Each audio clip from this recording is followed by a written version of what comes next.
ازيكم النهاردة عاملين ايه؟ النهاردة موضوع حلقتنا بيتكلم على ملك من أعظم ملوك الفراعنة. هو رمسيس الثاني. رمسيس الثاني المعروف باسم رمسيس الأكبر، واحد من أعظم ملوك مصر القديمة وأكثرهم شهرة. ولد رمسيس الثاني سنة 1303 قبل الميلاد، وتولى الحكم وهو في سن صغير بعد أن عينه والده سيتي الأول وليا العهد، واستمر حكمه حوالي 67 سنة، وهي من أطول فترات الحكم في تاريخ الفراعنة.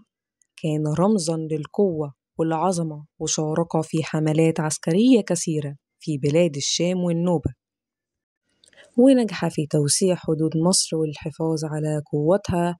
وفي بداية حكمه اهتم ببناء المعابد والمدن، ومن أشهر ما بناه مدينة بي رمسيس في دلتا النيل، والتي كانت عاصمته الجديدة ومركز حملاته العسكرية. احتفل رمسيس الثاني ب14 عيد سد، وهو احتفال ملكي كان يقام بعد 30 سنة من الحكم، وذلك دليل على طول فترة حكمه. دفن الملك العظيم رمسيس الثاني في وادي الملوك، وتم العثور على موميائه سنة 1881، وهي الآن معروضة في المتحف القومي للحضارة المصرية.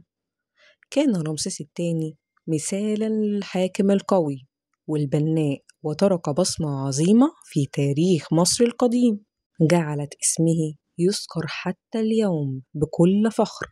وشكرا.